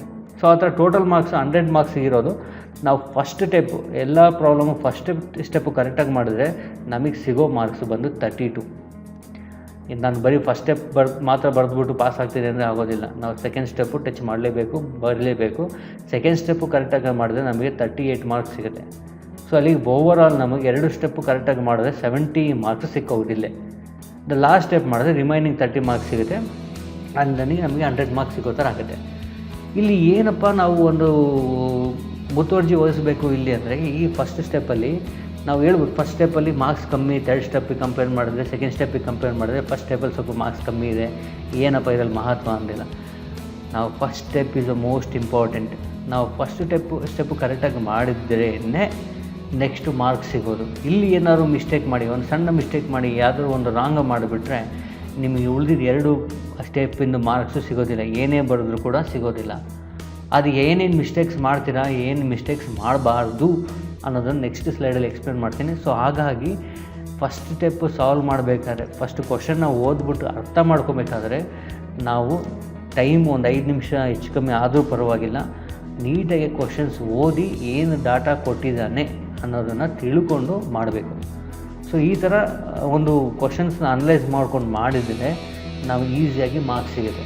ಸೊ ಏನಾಗುತ್ತೆ, ಎಲ್ಲ ಮೋಸ್ಟ್ ಆಫ್ ದ ಯಾರ್ಯಾರು ಕಡಿಮೆ ಮಾರ್ಕ್ಸ್ ಬಂದಿದೆ, ಯಾರು ಫೇಲ್ ಆಗಿ ಇದ್ದಾರೆ ಇಂಜಿನಿಯರಿಂಗ್ ಗ್ರಾಫಿಕ್ಸಲ್ಲಿ ಅಂದರೆ, ಈ ಒಂದು ಫಸ್ಟ್ ಸ್ಟೆಪ್ಪಲ್ಲಿ ಅವರು ಅನಲೈಸ್ ಮಾಡೋದು ಸಣ್ಣ ಮಿಸ್ಟೇಕ್ಸ್, ಏನು ಮೈನ್ಯೂಟ್ ಮಿಸ್ಟೇಕ್ಸ್, ಸ್ಮಾಲ್ ಮಿಸ್ಟೇಕ್ಸ್ ಮಾಡಿಬಿಟ್ಟು ಅವ್ರ ಮಾರ್ಕ್ಸ್ ತುಂಬ ಕಳ್ಕೊಂಡಿದ್ದಾರೆ. ಏನು ಕ್ವಶನ್ ಪೇಪರ್ ಟಫ್ ಕೊಟ್ಟಿದ್ದಾರೆ ಎಕ್ಸಾಮಲ್ಲಿ, ಆ ಥರ ಏನೂ ಇಲ್ಲ. ಎಲ್ಲ ಕ್ವಶನ್ಸು ಸೇಮೇ. ಆ ಸೊಲ್ಯೂಷನ್ ಮ್ಯಾನ್ಯುವಲ್ VTU ಪ್ರೈಮರ್ ಅಂತ ಏನು ಬಂದಿದೆಯೋ ಅದರಿಂದ ಬಿಟ್ಟು ಬೇರೆ ಕ್ವಶನ್ಸ್ ಕೊಡೋಕ್ಕೆ ಸಾಧ್ಯನೇ ಇಲ್ಲ, ಕೊಡೋದೂ ಇಲ್ಲ. ಅದರಲ್ಲಿ ಇರೋದು ಮಾತ್ರನೇ ಕೊಡೋದು. ಸೊ ಹಂಗೂ ಯಾಕೆ ಕಷ್ಟ, ಯಾಕೆ ಇದಾಗುತ್ತೆ ಅಂದರೆ, ಒಂದರೆ ಏನು ಆ ಟೆನ್ಷನಲ್ಲಿ ಏನು ಮಾಡ್ತೀನಿ, ಅದೊಂದು ಕನ್ಫ್ಯೂಸ್ ಆಗಿಬಿಟ್ಟು ಡಾಟಾ ತೊಗೊಳ್ಬೇಕಾದ್ರೆ ಮಿಸ್ಟೇಕ್ ಮಾಡಿದಾಗ ಏನಾಗುತ್ತೆ, ನೀವೆಲ್ಲ ಕರೆಕ್ಟಾಗಿ ಮಾಡಿದ್ದೀನಿ ಅಂತ ನಿಮಗೆ ಅನಿಸಿರುತ್ತೆ, ಬಟ್ ಒಂದು ಸಣ್ಣ ಮಿಸ್ಟೇಕಿಂದ ಅಲ್ಲಿ ಮಾರ್ಕ್ಸು ಸಿಕ್ಕಿರೋದಿಲ್ಲ. ಓಕೆ, ಇದಾಯಿತು. ಇದು ಮಾರ್ಕ್ಸ್ ಸ್ಪ್ಲಿಟಪ್ಸ್ ಯಾವ ಥರ ಈ ಒಂದೊಂದು ಸ್ಟೆಪ್ಗೂ ಮಾರ್ಕ್ಸ್ ಕೊಡ್ತೇನೆ ಅಂತ ಡಿಸ್ಕಸ್ ಮಾಡಿದ್ವಿ. ನೆಕ್ಸ್ಟ್ ಸ್ಲೈಡಲ್ಲಿ ಪ್ರೊಜೆಕ್ಷನ್ ಆಫ್ ಪ್ಲೇನ್ಸ್. ಓಕೆ, ಇಲ್ಲಿ ಪ್ರೊಜೆಕ್ಷನ್ ಆಫ್ ಪ್ಲೇನ್ಸಲ್ಲಿ ಯಾವ ಥರ ಪ್ರಾಬ್ಲಮ್ಸ್ನ ಅನಲೈಸ್ ಮಾಡಬೇಕು ಅನ್ನೋದನ್ನು ನಾವು ಎಕ್ಸ್ಪ್ಲೇನ್ ಮಾಡ್ತೀನಿ. ನಾನೊಂದು ಟ್ರೀ ಮಾಡಿದ್ದೀನಿ, ಪ್ರಾಬ್ಲಮ್ಸ್ ಯಾವ ಥರ ಅನಲೈಸ್ ಮಾಡಬೇಕು, ಯಾವ ಥರ ಡಾಟಾನ ಕೊಟ್ಟಿರೋ ಕ್ವಶನಲ್ಲಿರೋ ಡಾಟಾನ ಯಾವ ಥರ ಡಿವೈಡ್ ಮಾಡ್ಕೊಬೇಕು ಅಂತೇಳಿ. ಕ್ವಶನ್ಸ್ ಕೊಟ್ಟ ಮೇಲೆ ನಾವೇನು ಮಾಡ್ತೀವಿ, ಗಿವನ್ ಡಾಟಾನ 3 ಸ್ಟೆಪ್ಸಾಗಿ ಡಿವೈಡ್ ಮಾಡ್ತೀವಿ. ಫಸ್ಟ್ ಸ್ಟೆಪ್ಪಲ್ಲಿ ಏನು ಡಾಟಾ ಬೇಕು, ಆ್ಯಂಡ್ ಸೆಕೆಂಡ್ ಸ್ಟೆಪ್ಪಲ್ಲಿ ಏನು ಕಂಡೀಷನ್ ಚೆಕ್ ಮಾಡಬೇಕು, ಏನು ಡಾಟಾ ಬೇಕು, ಅಂದು 3ನೇ ಸ್ಟೆಪ್ಪಲ್ಲಿ ಯಾವ ಥರ ಡಾಟಾ ಬೇಕು ಅಂತೇಳಿ. ನಾವು ಫಸ್ಟ್ ಸ್ಟೆಪ್ಪಿಗೆ ಹೋಗೋಣ.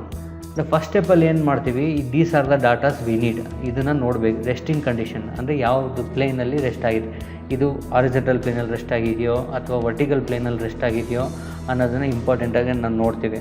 ಆ ಕ್ವಶನಲ್ಲಿ ಕೊಟ್ಟಿರ್ತಾನೆ. H P the plane is resting on horizontal plane or H P or V P ಅಂತ ಕೊಟ್ಟಿದ್ದಾನೆ. ಅದನ್ನು ಅನಲೈಸ್ ಮಾಡಿಕೊಂಡು ಫಸ್ಟು ಅದನ್ನು ತಿಳ್ಕೊಬೇಕು. ಅದಾದಮೇಲೆ ಯಾವ ಶೇಪ್ ಕೊಟ್ಟಿದ್ದಾನೆ ಅಂತ, triangle, square, rectangle, pentagon, hexagon, circle, so ಯಾವ ಶೇಪ್ ಕೊಟ್ಟಿದ್ದಾನೆ ಅದನ್ನು ತಿಳ್ಕೊಂಡು ಆ ಶೇಪ್ನ ಹಾಕಬೇಕು.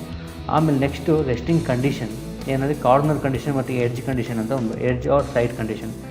ಕಾರ್ನರ್ ಅಂತ ಕೊಡ್ತಾನೆ, resting on one of its corner or resting on one of its sides or edge, ಈ ಥರ ಕ್ವಶನ್ಸ್ ಕೊಟ್ಟಿರ್ತಾನೆ. ಅದನ್ನು ನೋಡಿಕೊಂಡು ನಾವು ಡಾಟಾನ ಅನಲೈಸ್ ಮಾಡ್ಕೊಬೇಕು.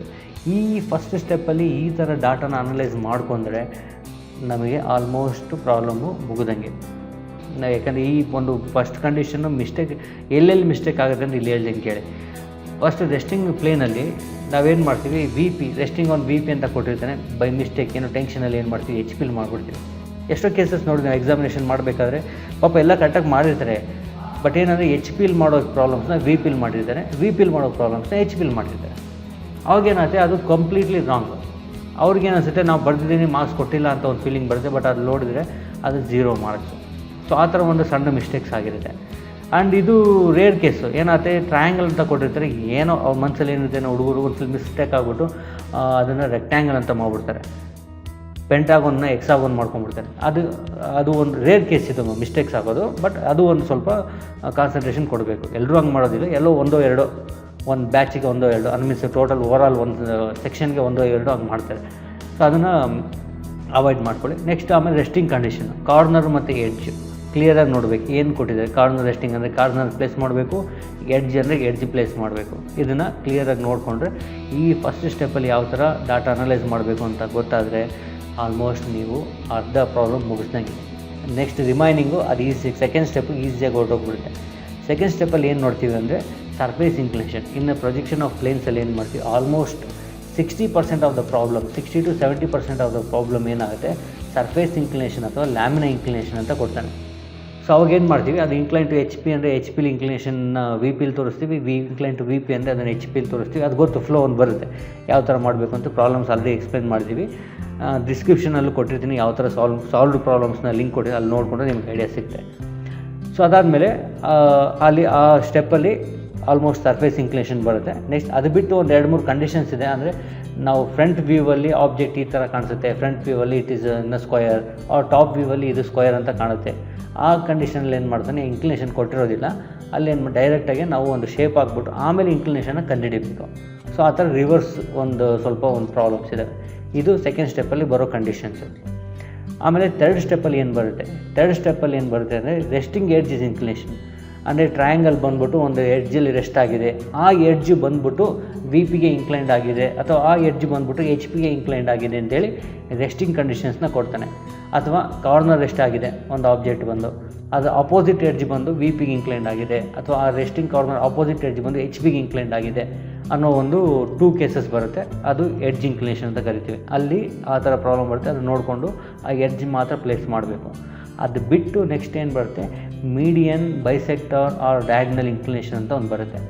ಆ ಮೀಡಿಯನ್ನು, ಬೈಸೆಕ್ಟರ್ ಆರ್ ಡಯಾಗ್ನಲ್ ಇನ್ಕ್ಲಿನೇಷನ್ ಅಂತ ಬಂದಾಗ ಸ್ವಲ್ಪ ಅಲ್ಲಿ ಕಾನ್ಸಂಟ್ರೇಷನ್ ಮಾಡಬೇಕು. ಏನಕ್ಕಂದರೆ ಅದು ಬೀಟಾ ಪ್ರಾಬ್ಲಮ್ಸ್ ಆಗಿರುತ್ತೆ, ನಾವು ಬೀಟಾ ಆ್ಯಂಗಲ್ ಫೈಂಡ್ ಔಟ್ ಮಾಡಬೇಕಾಗುತ್ತೆ. ಸೊ ಈ ಬೀಟಾ ಆ್ಯಂಗಲ್ ಫೈಂಡ್ ಔಟ್ ಮಾಡ್ದಲೇ ಆ ಸ್ಟೆಪ್ಪು ಮಾಡಿಬಿಟ್ರೆ ಲಾಸ್ಟ್ ಸ್ಟೆಪ್ಪಲ್ಲಿ ಸಿಗೋ ನಮಗೆ 10 ಮಾರ್ಕ್ಸು ಹೊರಟೋಗ್ಬಿಡುತ್ತೆ. ಯಾಕಂದ್ರೆ ನಿಮಗೆ ಗೊತ್ತು, ನೀವು ಎಲ್ಲ ಪ್ರೊಜೆಕ್ಷನ್ ಮಾಡಿರ್ತೀರ, ಒಂದು ಸ್ಮಾಲ್ ಥಿಂಗ್ ಅಲ್ಲಿ ಬೀಟಾ ಆ್ಯಂಗಲ್ ಮರ್ತು ಬಿಡ್ತೀರ ಕಂಡುಹಿಡಿಯೋದು. ಸುಮ್ಮನೆ ಲೈನ್ ಹಾಕ್ಬಿಟ್ಟು ಅಲ್ಲಿಗೆ ಏನು ಮಾಡಿ ಬೀಡಿಯನ್ನು ಪ್ಲೇಸ್ ಮಾಡಿಬಿಡ್ತೀರ. ಅವಾಗ ಎಲ್ಲ ಮಾಡಿ ಕೂಡ ನಾವು ಏನು ಮಾಡ್ತೀವಿ, 10 ಮಾರ್ಕ್ಸು ಕಳ್ಕೊಳ್ಳೋಕ್ಕಾಗುತ್ತೆ. ಸೊ ಆ ಸಣ್ಣ ಮಿಸ್ಟೇಕ್ನ ಇಲ್ಲಿ ಮಾಡಬಾರ್ದು, ಇದು ಸ್ಕೋರಿಂಗಿಗೆ ಎಫೆಕ್ಟ್ ಆಗುತ್ತೆ. ಅಲ್ಲಿ ಬೀಟಾ ಆ್ಯಂಗಲ್ನ ಕಂಡುಹಿಡ್ಕೊಬೇಕು. ಅದೇ ಬೀಟಾ ಆ್ಯಂಗಲ್ ಯಾವ್ಯಾವ ಕಂಡೀಷನಲ್ಲಿ ಬರುತ್ತೆ ಅಂದರೆ ಇಲ್ಲಿ ಎಕ್ಸ್ಪ್ಲೇನ್ ಮಾಡಿದ್ದು ನೋಡಿ, ಮೀಡಿಯನ್ನು, ಬೈಸೆಕ್ಟರು, ಡಯಾಗ್ನಲ್ ಇನ್ಕ್ಲಿನೇಷನ್ ಬಂದಾಗ ನಾವು ಬೀಟಾ ಆ್ಯಂಗಲ್ ಬರುತ್ತೆ. ಇದೇನು ಎಕ್ಸ್ಪ್ಲೇನ್ ಮಾಡಿದ್ನಲ್ಲ ಅದನ್ನು ವಿತ್ ನೀಟಾಗಿ ಇನ್ನೂ ಎಲಾಬ್ರೇಟಾಗಿ ಎಕ್ಸ್ಪ್ಲೇನ್ ಮಾಡಿದ್ದೀನಿ. ಆ ವಿಡಿಯೋ ಲಿಂಕು ಇಲ್ಲಿ ಟಾಪಲ್ಲಿ ಬರ್ತಾಯಿದೆ, ಇಲ್ಲಿ ನೋಡ್ಬೋದು, ಅಥವಾ ಇನ್ನು ಡಿಸ್ಕ್ರಿಪ್ಷನಲ್ಲಿ ಕೂಡ ನಾನು ಮೆನ್ಷನ್ ಮಾಡಿರ್ತೀನಿ, ಅಲ್ಲಿ ಕೂಡ ನೋಡ್ಕೊಳ್ಳಿ. ಆ ವಿಡಿಯೋ ನೋಡಿದ್ರೆ ನಿಮಗೆ ಪ್ರೊಜೆಕ್ಷನ್ ಆಫ್ ಪ್ಲೇನ್ಸ್ ಪ್ರಾಬ್ಲಮ್ನ ಯಾವ ಥರ ಅರ್ಥ ಮಾಡ್ಕೊಬೇಕು ಅನ್ನೋದು ಅರ್ಥ ಆಗುತ್ತೆ. Okay, this is all. ಇದೆಲ್ಲ ಬಂದು ಪ್ರೊಜೆಕ್ಷನ್ ಆಫ್ ಪ್ಲೇನ್ಸಲ್ಲಿ ಯಾವ ಥರ ನಾವು ಪ್ರಾಬ್ಲಮ್ಸ್ನ ಅನಲೈಸ್ ಮಾಡಬೇಕಂತೇಳಿ. Next projection of solids. Projection of ಸಾಲಿಡ್ಸಲ್ಲಿ ಯಾವ ಥರ ಸೇಮ್ ಇದೇ ಥರನೇ ಪ್ರೊಜೆಕ್ಷನ್ ಆಫ್ ಪ್ಲೇನ್ಸಲ್ಲಿ ಏನು ಮಾಡಿದ್ನೋ ಅದೇ ಥರ ಇಲ್ಲೂ ಒಂದು ಫ್ಲೋ ಚಾರ್ಟ್ ಹಾಕಿದ್ದೀನಿ. ಇಲ್ಲಿ ಕೂಡ ನಾವು ಡಾಟಾನ 3 ಸ್ಟೆಪ್ಸ್ ಆಗಿ ಡಿವೈಡ್ ಮಾಡ್ಕೊತೀವಿ. First step, second step, third step. Each ಸ್ಟೆಪ್ಪಲ್ಲಿ ಯಾವ್ಯಾವ ಥರ ಡಾಟಾನ ಅನಲೈಸ್ ಮಾಡಬೇಕು ಅನ್ನೋದನ್ನು ತಿಳ್ಕೊಳ್ಳೋಣ. ಫಸ್ಟ್ ಸ್ಟೆಪ್ಪಲ್ಲಿ ಬಂದ್ಬಿಟ್ಟು ಫಸ್ಟ್ ನೆಕ್ಸ್ಟ್ ಇಲ್ಲಿ ಮೇಜರ್ ಡಿಫ್ರೆನ್ಸ್ ನಾವೇನು ನೋಡಬೇಕಂದ್ರೆ ಟೈಪ್ ಆಫ್ ಸಾಲಿಡ್, ಯಾವ ಟೈಪ್ ಸಾಲಿಡ್ ಕೊಟ್ಟಿದ್ದಾನೆ, ಪ್ರಿಸಮ್ಸ್ ಅಥವಾ ಪಿರಾಮಿಡು. ಅಲ್ಲಿ ಪ್ರಿಸಮ್ಸ್, ಪಿರಾಮಿಡು ಅಥವಾ ಕೋನು ತೊಂದರೆ ಇಲ್ಲ, ಗೊತ್ತಾಗ್ಬಿಡುತ್ತೆ. ಪ್ರಿಸಮ್ಸು ಮತ್ತು ಪಿರಾಮಿಡು ಇಲ್ಲಿ ಏನಾಗುತ್ತೆ, ತುಂಬ ಜನ ಏನು ಮಾಡ್ತಾರೆ, ಮಿಸ್ಟೇಕ್ಸ್ ಮಾಡಿಬಿಡ್ತಾರೆ, ಸಣ್ಣ ಮಿಸ್ಟೇಕು. ಇದೇನಂದರೆ ಪ್ರಿಸಮ್ಸ್ ಅಂದ್ಕೊಳೋ ಬದಲಿ ಪಿರಾಮಿಡ್ ಅಂದ್ಕೊಂಡು ಮಾಡಿಬಿಡ್ತಾರೆ, ಅಥವಾ ಪಿರಾಮಿಡ್ ಜಾಗದಲ್ಲಿ ಪ್ರಿಸಮ್ಸ್ ಅಂತ ಮಾಡಿಬಿಡ್ತಾರೆ. ಅಲ್ಲೇನಾಗುತ್ತೆ, ಕಂಪ್ಲೀಟ್ಲಿ ಅಲ್ಲಿ ಮಾರ್ಕ್ಸ್ ಎಲ್ಲ ಹೊರ್ಟೋಗ್ಬಿಡುತ್ತೆ. ಯಾಕಂದರೆ ಫಸ್ಟ್ ಸ್ಟೆಪ್ಪಲ್ಲಿ ನೀವು ಕರೆಕ್ಟಾಗಿ ಮಾಡಿಲ್ಲ ಅಂದರೆ ಅಲ್ಲಿ ನೆಕ್ಸ್ಟ್ ಸ್ಟೆಪ್ಪು ನಾವು ನೋಡೋಕ್ಕೆ ಹೋಗಲ್ಲ, ಮಾರ್ಕ್ಸೇ ಕೊಡೋದಿಲ್ಲ. ಏನೋ ಒಂದು 5 ಮಾರ್ಕ್ಸು 10 ಮಾರ್ಕ್ಸು ಬರ್ಬೋದು ಅಷ್ಟೇ, ಅಷ್ಟು ಬಂದರೂ ಹೆಚ್ಚು. ಯಾಕಂದರೆ ನಾವು ಪ್ರಿಸಮ್ಸ್ ಕೊಟ್ಟಿರೋ ಜಾಗದಲ್ಲಿ ಪಿರಾಮಿಡ್ ಮಾಡಿದ್ರೆ, ಪಿರಾಮಿಡ್ ಜಾಗದಲ್ಲಿ ಪ್ರಿಸಮ್ಸ್ ಮಾಡಿದ್ರೆ ಯಾಕೆ ಕೊಡ್ತಾರೆ ಮಾರ್ಕ್ಸು? ಸೊ ಅದಕ್ಕೋಸ್ಕರನೇ ಕ್ವಶನ್ ಕೊಟ್ಟಾಗ ನೀವು ಅಲ್ಲೊಂದು 2 ನಿಮಿಷ 3 ನಿಮಿಷ ನೀವು 2 ಸಲ ಕ್ವಶನ್ ಓದಿದ್ರೂ ಪರವಾಗಿಲ್ಲ, ಏನು ಶೇಪ್ ಕೊಟ್ಟಿದ್ದೀನಿ ಸ್ವಲ್ಪ ಕೂಲಾಗಿ ನೋಡ್ಕೊಬೇಕು, ಪ್ರಿಸಮು ಅಥವಾ ಪಿರಾಮಿಡು. ಯಾಕಂದರೆ ನಮಗೆ ಕ್ವಶನ್ ನೋಡಿದ ತಕ್ಷಣ ಈಸಿ ಕ್ವಶನ್ ಬಂದು ನಾವು ಓದಿರೋ ಕ್ವಶನ್ ಬಂದ್ಬಿಟ್ಟು ನಾನು ಖುಷಿಯಾಗಿ ಏನು ಮಾಡ್ಬಿಡ್ತಾರೆ, ಅದು ಒಂದ್ಸಲಿ ಆ ಎಕ್ಸೈಟ್ಮೆಂಟಲ್ಲಿ ಅದು ಕನ್ಫ್ಯೂಸ್ ಆಗಿಬಿಡುತ್ತೆ. ಪಿರಾಮಿಡ್ ಅನ್ನೋಣ ಪ್ರಿಸಮ್ಸ್ ಅಂತ ಓದ್ಕೊಂಡ್ಬಿಡ್ತಾರೆ. ನೋಡಿದ್ದೀನಿ ಕೇಸ್ ಎಕ್ಸಾಮಿನೇಷನ್ ಮಾಡಬೇಕಾದ್ರೆ ನಾನು ಅಬ್ಸರ್ವ್ ಮಾಡಿದ್ದೀನಿ, ಒಂದು 2-3 ಬ್ಯಾಚಿಗೆ ಒಂದೊಂದು ಕೇಸ್ ಆಗ್ತಾ ಇರ್ತಾನೆ ಒಂದ್ಸಲಿ. ಆವಾಗ ನಾವು ಅಲ್ಲಿ ಹೇಳೋಗಿರಲ್ಲ, ಅವ್ರದ್ದು ನಾವು ಬಿಡೋಂಗೂ ಇರೋದಿಲ್ಲ, ಆ ಥರ ಪರಿಸ್ಥಿತಿ. ಯಾಕಂದರೆ ಅವ್ರು ಪಾಪ ಎಲ್ಲ ಪ್ರಾಕ್ಟೀಸ್ ಮಾಡಿದೆ, ಎಲ್ಲ ನೀಟಾಗಿ ಮಾಡಿರ್ತಾರೆ. ಬಟ್ ಏನಂದರೆ ಅಲ್ಲಿ ಪ್ರಿಸಮಲ್ಲಿ ಪಿರಾಮಿಡ್ ಹಾಕ್ಬಿಟ್ಟಿರ್ತಾರೆ, ನಾವೇನು ಮಾಡೋಕ್ಕಾಗಲ್ಲ, ಪರಿಸ್ಥಿತಿ ಆ ಥರ ಆಗುತ್ತೆ. ಸೊ ಹಂಗಾಗಿ ಇದೊಂದು ಪಾಯಿಂಟಲ್ಲಿ ಮಿಸ್ಟೇಕ್ಸ್ ಮಾಡ್ತಾ ಇರ್ತೀರಿ, ಅದನ್ನೊಂದು ಸ್ವಲ್ಪ ನೋಡ್ಕೊಳ್ಳಿ, ಅದನ್ನು ಅವಾಯ್ಡ್ ಮಾಡಿ. ನೆಕ್ಸ್ಟು ಶೇಪ್ ಅಂದರೆ ಆ್ಯಕ್ಚುಲಿ ಸ್ಕ್ವಯರು, ಪೆಂಟಾಗೋನ್, ಹೆಕ್ಸಾಗೋನ್, ಸರ್ಕಲ್ ಅಂದರೆ ಅದು ಸಿಲಿಂಡರ್ ಅಥವಾ ಕೋನ್ ಬರುತ್ತೆ, ಅದನ್ನು ನಾವು ಗೊತ್ತಾಗುತ್ತೆ. ಆ ಶೇಪ್ನ ಆಲ್ಮೋಸ್ಟ್ ಎಲ್ಲರೂ ಅಷ್ಟು ಮಿಸ್ಟೇಕ್ ಮಾಡ್ಕೋಗಲ್ಲ, ಶೇಪ್ನ ಕರೆಕ್ಟಾಗಿ ನೋಡ್ಕೊಂಡು ಹಾಕಬೇಕಾಗುತ್ತೆ. ನೆಕ್ಸ್ಟ್ ಬಂದು ರೆಸ್ಟಿಂಗ್ ಕಂಡೀಷನ್. ಇಲ್ಲಿ ಏನಾಗುತ್ತೆ, ರೆಸ್ಟಿಂಗ್ ಕಂಡೀಷನ್ ಕಾರ್ನರ್ ಅಥವಾ ಎಡ್ಜ್, ಎರಡೇ ಕಂಡೀಷನ್ಸ್ ಬಂದು ಕಾರ್ನರ್ ಅಥವಾ ಎಡ್ಜ್. ಈ ಪ್ರೊಜೆಕ್ಷನ್ ಆಫ್ ಸಾಲಿಡ್ಸಲ್ಲಿ ಏನಪ್ಪ ಒಂದು ಗುಡ್ ಥಿಂಗ್ ಅಂದರೆ, ಇಲ್ಲಿ ಎಲ್ಲ problem almost 95% of the problem will be come in the same technique. ಎಲ್ಲ problem 95% problem will be the same technique. ಎಲ್ಲ ಪ್ರಾಬ್ಲಮ್ಮು ಒಂದೇ ಥರ ಟೆಕ್ನಿಕಲ್ಲಿ ಇರುತ್ತೆ. ಅದೇನಂದರೆ ಫಸ್ಟು HP ಪ್ಲೇಸ್ ಮಾಡ್ತೀವಿ ರೆಸ್ಟಿಂಗ್ ಕಂಡೀಷನ್ನು, ಕಾರ್ನರ್ ಅಥವಾ ಎಡ್ಜು. ಸೆಕೆಂಡ್ ಸ್ಟೆಪ್ಪಲ್ಲಿ ಅದು ಆ್ಯಕ್ಸಿಸ್ ಇನ್ಕ್ಲಿನೇಷನ್ ನೋಡ್ತೀವಿ. ಥರ್ಡ್ ಸ್ಟೆಪ್ಪಲ್ಲಿ ಮತ್ತೆ ಆ್ಯಕ್ಸಿಸ್ ಅಥವಾ ಎಡ್ಜ್ ಇನ್ಕ್ಲಿನೇಷನ್ ನೋಡ್ತೀವಿ. ಇಷ್ಟೇ 3 ಸೀಕ್ವೆನ್ಸಲ್ಲಿ ಬರುತ್ತೆ.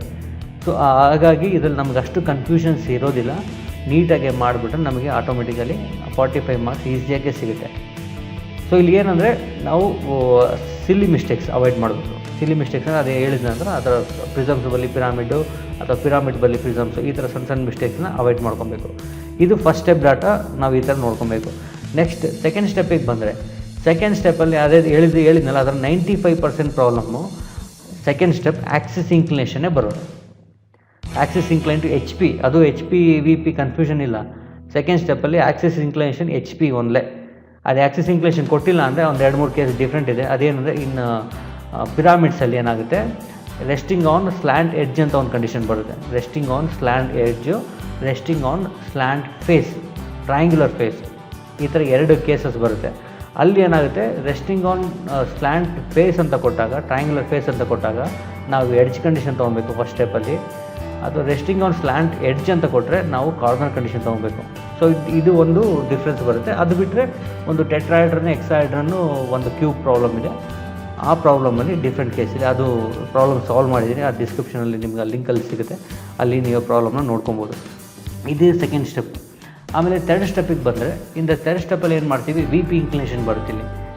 ಇದು ಥರ್ಡ್ ಸ್ಟೆಪ್ಪಲ್ಲಿ ಎಲ್ಲ VP ಇನ್ಕ್ಲಿನೇಷನ್ ಬರೋದು. ಇಲ್ಲಿ ಫಸ್ಟು 2 ವೆರೈಟಿ ಬರುತ್ತೆ. ಒಂದು ಬಂದು ಎಡ್ಜ್ ಇನ್ಕ್ಲಿನೇಷನ್, ಅಂದರೆ ಇಲ್ಲೇನಾಗುತ್ತೆ, ಫಸ್ಟ್ ಸ್ಟೆಪ್ಪಲ್ಲಿ ರೆಸ್ಟಿಂಗ್ ಆನ್ ಎಡ್ಜ್ ಅಂತ ಕೊಟ್ಟಿರ್ತಾನೆ, ಆ ಸೇಮ್ ಎಡ್ಜು VPಗೆ ಇನ್ಕ್ಲೈನ್ಡ್ ಆಗಿದೆ ಅಂತ ಮೆನ್ಷನ್ ಮಾಡ್ತಾನೆ.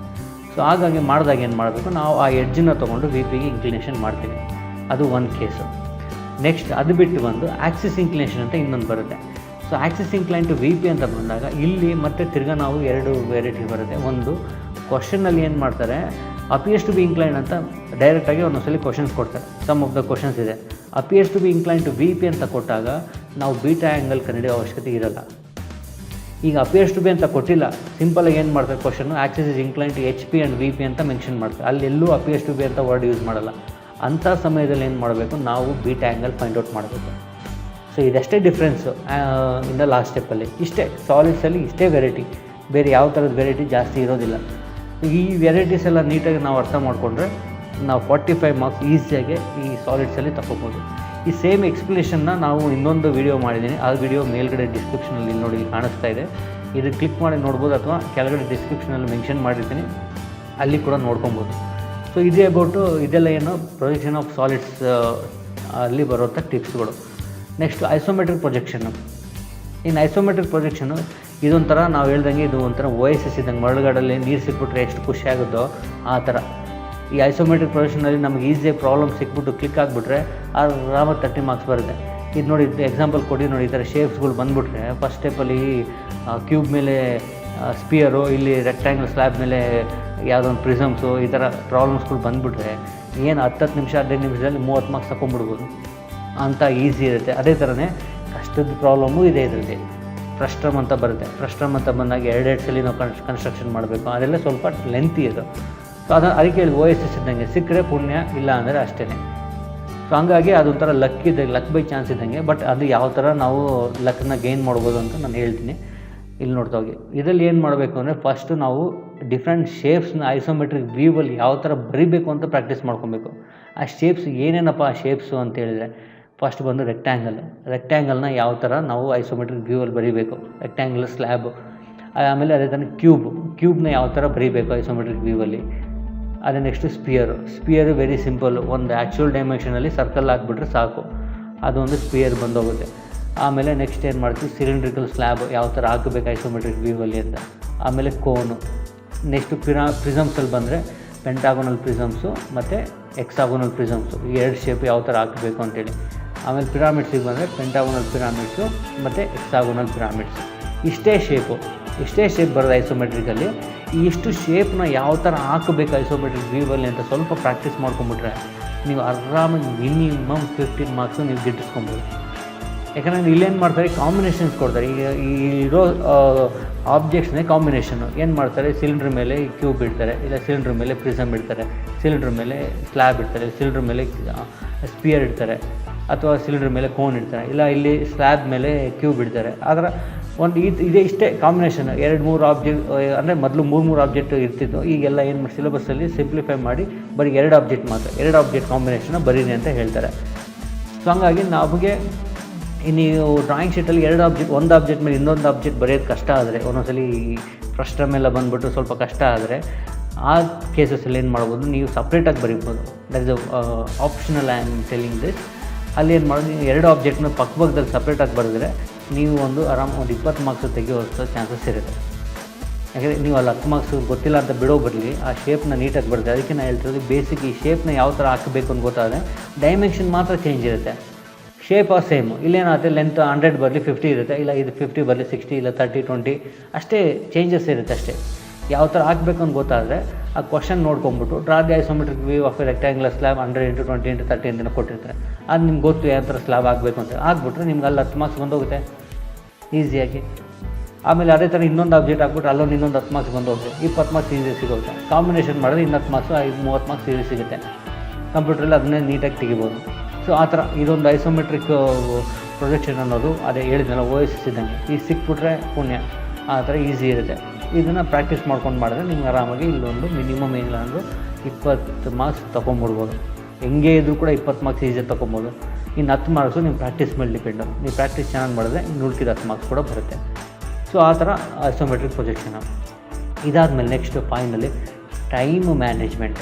ನಾವು ಹೇಗೆ ಟೈಮ್ನ ಮ್ಯಾನೇಜ್ ಮಾಡ್ತೀವಿ ಅನ್ನೋದು ಇಂಪಾರ್ಟೆಂಟ್.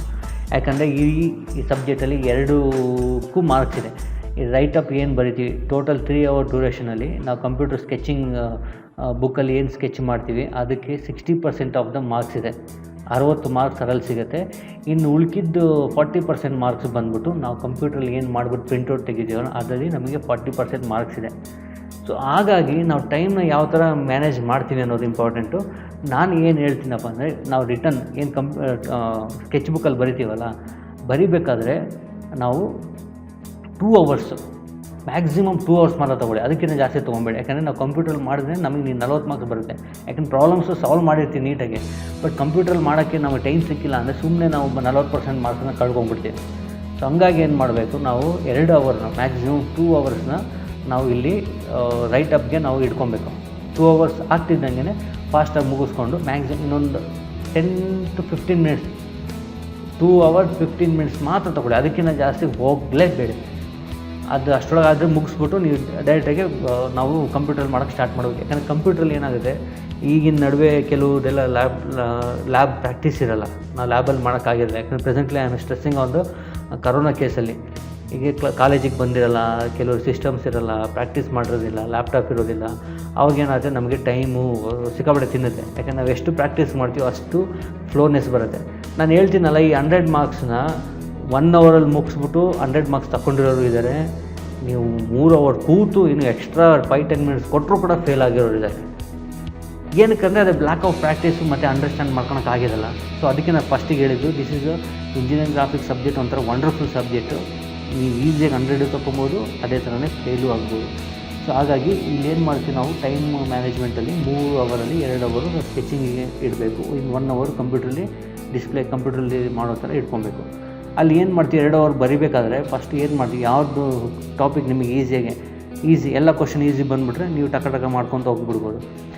ಯಾವುದಾದ್ರು ಡೌಟ್ ಇದೆ ಆ ಥರ ನಮಗೆ ಸ್ವಲ್ಪ ಕನ್ಫ್ಯೂಷನ್ ಇದೆ, ರಾಂಗ್ ಇದೆ ಅಂದರೆ ಫಸ್ಟ್ ಗೊತ್ತಿರೋದು ಮಾಡಿ.